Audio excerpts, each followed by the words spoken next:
मित्रों, आप सभी जानते हैं कि हिंदू धर्म ग्रंथों में काल यानी कि समय को 4 युगों में बांटा गया है। सतयुग, त्रेता युग, द्वापर और कलयुग। अभी हम लोग कलयुग में जी रहे हैं। कलयुग यानी कि एक ऐसा युग जिसमें मनुष्य जाति का मन असंतोष से भरा हो, सभी मानसिक रूप से दुखी हो और धर्म का सिर्फ 1/4 अंश ही रह गया हो। वर्तमान की परिस्थितियों में ये चरितार्थ होता हुआ भी दिख रहा है। आज चारों ओर अहंकार, प्रतिशोध, लालच और आतंक ही दिखाई देता है। पुराणों में कलयुग को मनुष्य के लिए श्राप के समान माना गया है। लेकिन दोस्तों, क्या कभी आपने सोचा है कि कलयुग कब शुरू हुआ, या फिर ये कि इस श्रापित युग का अंत कब होगा और उसके बाद कौन सा युग आएगा? तो आइए हम आपको आज की इस वीडियो में बताते हैं इन सभी सवालों के जवाब। नमस्कार दोस्तों, और द डिवाइन टेल्स पर आपका स्वागत है। धार्मिक ग्रंथों के अनुसार युगों के परिवर्तन का ये 22वां चक्र चल रहा है। भागवत गीता में भी इस बात का वर्णन किया गया है। गीता के अनुसार परिवर्तन ही इस सृष्टि का नियम है। जैसे आत्मा एक शरीर को छोड़कर दूसरा शरीर धारण करती है, दिन के बाद रात होती है, जैसे ऋतु भी अपने निश्चित समय के साथ परिवर्तित होती है, ठीक उसी तरह एक निर्धारित कालखंड के बाद इस सृष्टि में युग का परिवर्तन होना भी अटल सत्य है। ग्रंथों में कलयुग से जुड़ी एक कथा का वर्णन मिलता है, जिसके अनुसार एक दिन किसी ने भगवान विष्णु से पूछा, प्रभु, अभी द्वापर युग चल रहा है और कालखंड के चक्र के अनुसार इसके बाद कलयुग आने वाला है, लेकिन मनुष्य उस नए युग को पहचानेगा कैसे? तब विष्णु जी ने कहा, जब दुनिया में पाप बढ़ जाएगा तब समझ लेना कि कलयुग शुरू हो चुका है। कलयुग की शुरुआत स्त्री के केशों से होगी। अभी जिन केशों को स्त्री का आभूषण माना जाता है, उन्हीं केशों को कलयुग की स्त्रियां कटवाना शुरू कर देंगी।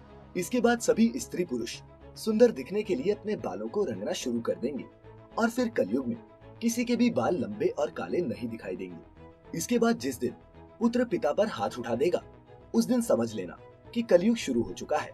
इतना ही नहीं, जब हर घर में कले कलेश होने लगेगा, कोई आपस में मिलकर नहीं रहना चाहेगा, लोग अपने ही घर में अपनों को मारने लगेंगे, तो समझ लेना कि कलयुग अपने चरम पर पहुंच चुका है। इसके बाद मैं, शिव और ब्रह्मा एक हो जाएंगे और फिर जब कलयुग हम सब पर हावी हो जाएगा, तब हम तीनों मिलकर इस युग का अंत कर देंगे और एक नए युग की शुरुआत होगी, जहां सब कुछ फिर से सत्य होगा। हिंदू धर्म ग्रंथों के अनुसार कलयुग का काल 4,32,000 साल लंबा है और अभी कलयुग का प्रथम चरण ही चल रहा है। ऐसा माना जाता है कि कलयुग का प्रारंभ 3102 ईसा पूर्व से हुआ था, जब 5 ग्रह मंगल, बुध, शुक्र, बृहस्पति और शनि मेष राशि पर 0 डिग्री पर हो गए थे। इसका अर्थ ये हुआ कि कलयुग के 5,121 वर्ष बीत चुके हैं और 4,26,880 वर्ष अभी बाकी हैं। परंतु कलयुग का अंत कैसा होगा, इसका वर्णन हमें ब्रह्म पुराण में मिलता है।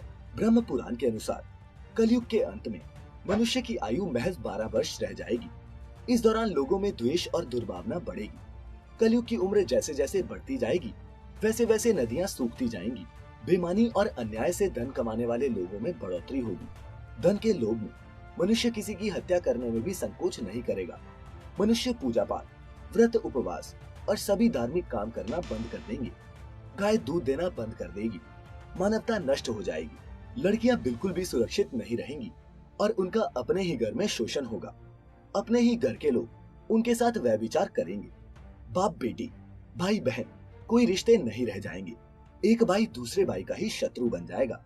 शादी जैसा पवित्र रिश्ता अपवित्र हो जाएगा। किसी की भी शादीशुदा जिंदगी ठीक से नहीं चलेगी।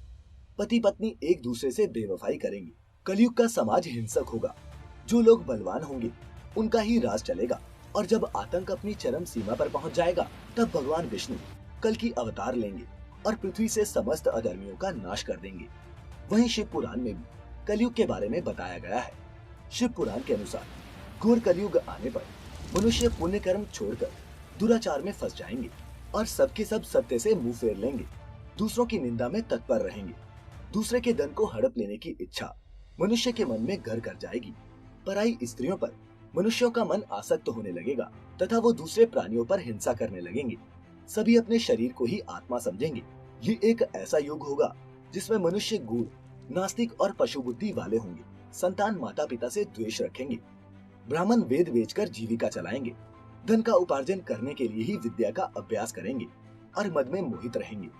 अपनी जाति के कर्म छोड़कर वो दूसरों को ठगेंगे और तीनों काल की संध्योपासना से दूर रहेंगे। इसके अलावा सभी क्षत्रिय भी स्वधर्म का त्याग कर देंगे।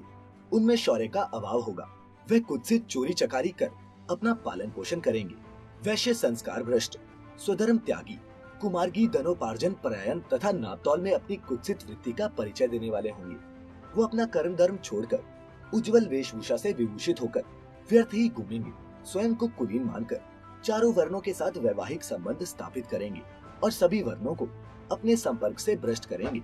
कलयुग की स्त्रियां प्राय सदाचार से भ्रष्ट और पति का अपमान करने वाली होंगी। वे सास ससुर से घृणा करेंगी। स्त्रियां किसी की बात नहीं मानेंगी, मलिन भोजन करेंगी। उनका शील स्वभाव बहुत बुरा होगा और वे अपने पति की सेवा से सदा ही विमुख रहेंगी।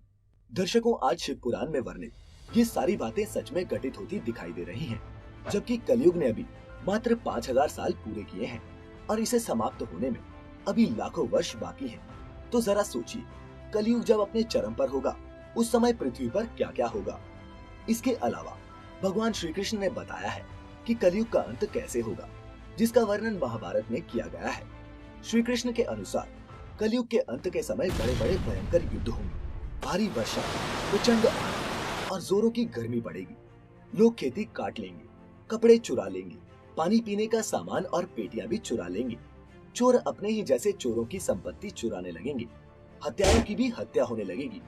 चोरों से चोरों का नाश हो जाने के कारण जनता का कल्याण होगा।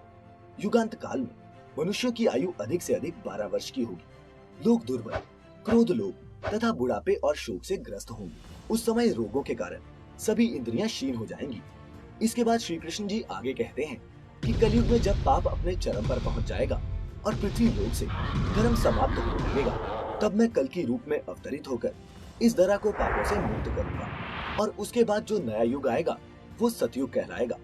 अर्थात सृष्टि युग परिवर्तन का 22वां चक्र पूरा कर 23वें चक्र में प्रवेश करेगी और फिर से एक नवयुग आरंभ होगा, जिसका नाम सतयुग है।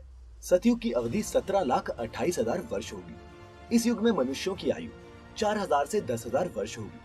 पृथ्वी लोक पर फिर से धर्म का बोलबाला होगा। मनुष्य भौतिक सुख की जगह मानसिक सुखों पर फिर बल देने लगेगा।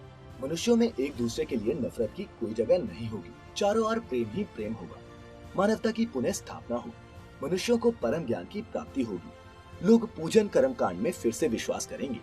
सतयुग में मनुष्य अपने तपोबल से भगवान से बात कर सकेगा। इस युग में लोगों का अपने शरीर पर पूर्ण नियंत्रण होगा। आत्मा के परमात्मा के मिल जाने से सभी सुखी होंगे। अर्थात सतयुग को इस सृष्टि का स्वर्ण युग कहा जाएगा।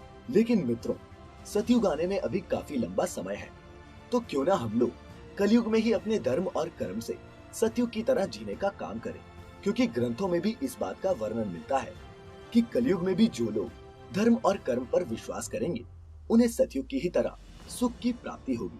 तो मित्रों, आप सभी कलयुग और सतयुग के बारे में क्या सोचते हैं, नीचे कमेंट करके हमें जरूर बताएं। अगर आपको हमारी ये वीडियो अच्छी लगी तो हमारे चैनल को सब्सक्राइब करें और साथ ही इसे लाइक और शेयर करके हमारा हौसला भी बढ़ाते रहें। लाइक करें हमारा Facebook page the divine tales और सब्सक्राइब करें हमारा यूट्यूब चैनल ऐसी सभी आध्यात्मिक वीडियोस के लिए। फिलहाल आज के लिए इतना ही।